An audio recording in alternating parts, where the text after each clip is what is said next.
Bom dia, meu irmão, minha irmã. Mais um dia que o Senhor fez para a tua vida, para que você o conheça, para que você desfrute daquilo que Ele fez por você. Ele te amou de tal maneira que Ele enviou Jesus Cristo, o seu único Filho, para morrer no seu lugar, para que você, crendo nessa verdade, nesse sacrifício, você tenha a vida eterna, você não pereça, mas você viva eternamente. Foi para isso que Jesus veio. Amém? E o que eu quero falar com você hoje é a respeito de um e-mail que eu recebi um tempo atrás, que eu achei interessante, que falava sobre a morte de um papagaio. Não sei se você também já recebeu dele. E falava que uma pessoa foi lá, um homem foi lá e comprou um papagaio e levou o papagaio para casa. E o papagaio no primeiro dia estava, não cantou, não imitou, não falou nada. E o dono do pet shop tinha falado para ele, falou assim, não, você pode levar porque o papagaio ele canta, ele imita, ele assobia. E ele levou para casa e o papagaio não fazia nada disso. Não fez isso no primeiro dia, não fez no segundo dia. Aí ele falou assim, eu já sei o que esse papagaio está, ele está triste. Eu vou comprar um balanço para ele. Aí comprou um balancinho, colocou dentro da gaiola.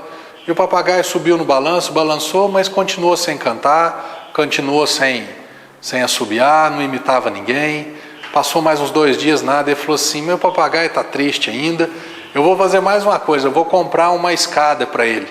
Que aí ele vai se exercitar, ele vai subir, vai descer, e ele vai ficar satisfeito, e ele vai começar a cantar, e a assobiar, e a imitar, ele vai começar a ficar feliz aqui dentro da gaiola. E isso passou mais um dia, nada, o segundo dia nada também. Ele falou assim, puxa vida, o que é que eu posso fazer? Aí ele teve mais uma ideia, a ideia ele falou assim, eu vou comprar um espelho, e ele vai se ver no espelho, então ele vai interagir, ele vai achar que é um outro papagaio, e ele vai ter vai ter um lance na vida dele ali, e as coisas vão mudar na vida dele. E passou mais um dia, 2 dias se passaram, e não aconteceu nada. E aí no terceiro dia, depois dessa sequência de dias, do balanço, da escada e do espelho, ele foi lá na gaiola de manhã e ele viu o papagaio morto. Viu o papagaio deitado, com as perninhas para cima, e ele voltou, ele foi lá na casa lá no pet shop, no dono desse estabelecimento, falou para ele, falou assim, puxa vida, você me vendeu um papagaio, falou que ele fazia um tanto de coisa, que ele cantava, que ele assobiava, que ele imitava, e o papagaio não fez nada. Eu comprei um balanço para ele, não adiantou, comprei uma escada e não adiantou, comprei um espelho, não adiantou, e hoje de manhã quando eu fui lá, eu vi que o papagaio estava morto, eu quero meu dinheiro de volta, você passou a perna em mim, isso e aquilo, e o dono do estabelecimento deixou ele desabafar, falar, e no final ele só fez uma pergunta, ele falou assim, deixa eu só te perguntar uma coisa, dependendo da tua resposta, eu te dou o dinheiro de volta, dependendo da tua resposta, eu não te dou o dinheiro de volta. Ele falou assim, você, nesse período todo, você alimentou o papagaio? Aí ele parou, falou assim, não. E perguntou assim, mas tinha? Ele falou assim, você não alimentou o papagaio? Ele falou assim, o teu papagaio, meu senhor, ele morreu de fome. E ele falou assim, por isso eu não vou te dar o dinheiro de volta. Você perdeu o seu papagaio. E esse homem voltou para casa todo triste, todo chateado. E nesse meio falava o quê? Que nós somos nós somos um tipo de um papagaio, que nós nascemos, nascemos para dar certo na vida, nós nascemos para viver bem, nós nascemos para sermos felizes, Jesus Cristo veio para isso. Agora, se a minha vida não está, se eu não estou imitando, nem assobiando e nem cantando, se a minha vida está triste, se a minha vida está desanimada, se a minha vida está sem esperança, de quem será a culpa? A minha vida, a responsabilidade da minha vida, para quem que eu estou delegando isso? Para quem que eu estou compartilhando a responsabilidade da minha vida? E nesse meio ele falava sobre esses 3 objetos, sobre o espelho, sobre a escada e sobre o balanço.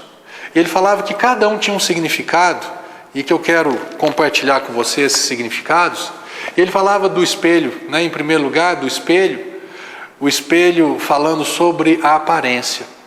Hoje as pessoas, a vida não está boa, a vida não está uma vida feliz, às vezes está com problema no casamento, às vezes está com problema no trabalho, às vezes está com problema em algum outro lugar, e ao invés de se alimentar, de comer o quê? Comer a palavra de Deus, nós vamos falar sobre isso. O que tem feito? Tem comprado espelhos para si. Tem vivido de aparência. Hoje o mundo é um mundo de aparência. Hoje o que conta demais da conta é a aparência. Hoje, o Brasil se tornou o segundo país no mundo em cirurgias plásticas. Pastor, você é contra? É pecado? De maneira alguma, eu não sou contra. E de maneira alguma seja pecado fazer uma cirurgia plástica, seja corretiva, seja para melhorar realmente a aparência.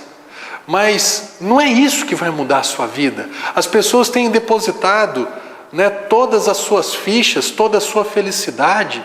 Não, se eu tiver diferente, se eu tirar os meus pés de galinha, por exemplo, no meu caso, se eu fizer um implante de cabelo, sabe, se a mulher, eu vou colocar mais seio, eu vou fazer uma plástica no meu abdômen, eu vou fazer isso, vou fazer aquilo, sem contar, tem as que dão certo, e aquelas que dão errado.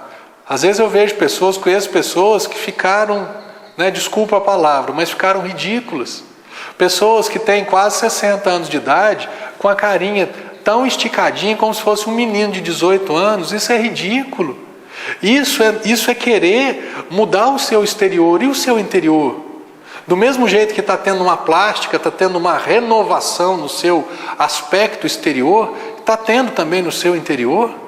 Olha o que diz esse texto aqui no livro de 1 Samuel, no capítulo 16. Deus tinha falado para o profeta, olha, eu separei um dos filhos de Jessé, que era o pai de Davi, vai lá na casa deles que eu separei um dos seus filhos para ser o rei, para ser aquele que vai substituir Saul. E Samuel foi e começaram a passar os filhos, Ele diz assim, sucedeu que entrando eles, os filhos de Jessé, então Samuel chegou lá e falou assim, cadê os teus filhos? Porque Deus, Ele separou um dos teus filhos para ser o rei aqui de Israel. E os filhos começaram a entrar. E aqui no versículo 6 diz que sucedeu que entrando eles, viu a Eliabe e disse consigo, que era um dos filhos de Jessé, certamente está perante o Senhor o seu ungido. Porém o Senhor disse a Samuel, não atentes para a sua aparência, nem para a sua altura, porque eu rejeitei, porque o Senhor não vê como vê o homem vê o exterior, porém o Senhor, o coração. Deus, Ele não se importa com a sua aparência. Deus, Ele não se importa com a minha aparência.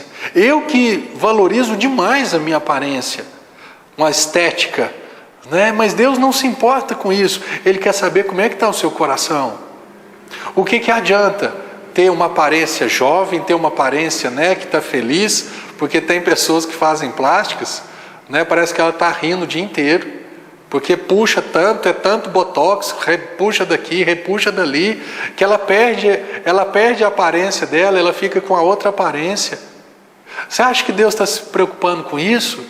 E o coração?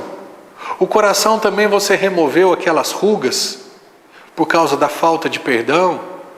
O coração tirou aquela expressão dele de cansaço, porque a vida tem sido dura?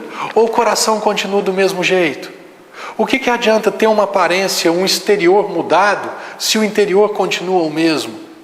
O que adianta mudar do lado de fora, se do lado de dentro continua da mesma forma? E eu te falo uma coisa, quando o lado de dentro ele é mudado, o lado de fora também passa por uma plástica, não talvez de bisturi, mas uma plástica de felicidade, de graça, de amor. A palavra de Deus lá em Provérbios diz que um coração alegre aformoseia o rosto. O que adianta ter ter um rosto, ter um corpo todo em cima, todo em forma, mas para o lado de dentro ainda está triste, está amargurado? Você e eu, nós nascemos para dar certo na vida. Lá em João, no capítulo 15, no verso 16, está escrito assim, Jesus falando, não fostes vós que escolhestes a mim, mas eu vos escolhi a vós outros para que vades, para que você vá, para que você dê fruto e o teu fruto permaneça. Você nasceu para dar fruto, você nasceu para dar certo. Agora, se existir apenas uma aparência, se existir apenas o querer se mostrar feliz, isso não é ser feliz.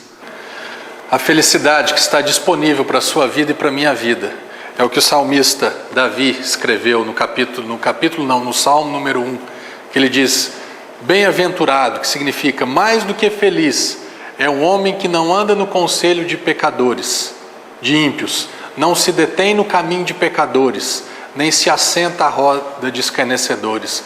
Antes, o seu prazer, a sua felicidade, a sua alegria está na lei do Senhor, na palavra de Deus, e ele medita nela de dia e de noite. E ele é como homem, ele é considerado como um homem, né, que foi plantado como uma árvore plantado junto a um ribeiro de águas, que no devido tempo dá o seu fruto, cuja folhagem não murcha, e tudo quanto ele faz prosperará, será bem sucedido. Essa é a felicidade que está disponível para você e para mim. É isso que Deus tem, é esse alimento que Deus tem para você. Eu sempre, às vezes, quando eu sou tão, né, apaixonado pela palavra de Deus, eu gosto tanto da palavra de Deus, que quando eu vejo as pessoas falando, não é falando mal da palavra, mas desprezando a palavra, achando que não precisa, igual o dono do papagaio, né? Ele achou que o papagaio não precisava de alimentar. Ele achou que só a aparência, só um espelho estava bom. E você? Você precisa desse alimento. Você precisa da palavra. Jesus disse: nem só de pão viverá o homem, mas de toda a palavra que procede de Deus. Você precisa da palavra de Deus, você precisa dar crédito a essa palavra, você precisa entender essa palavra, você precisa praticar essa palavra.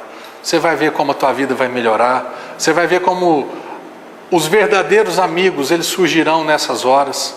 Não os amigos também só de aparência, os amigos só da sociedade, os amigos só os convenientes, né, quando tudo está bem. Deus, meu irmão, Ele quer uma vida diferente para você. Jesus, Ele tem uma vida nova para você. Amém? Daqui 2 minutinhos nós voltamos para nós falarmos sobre a escada e falarmos sobre o balanço.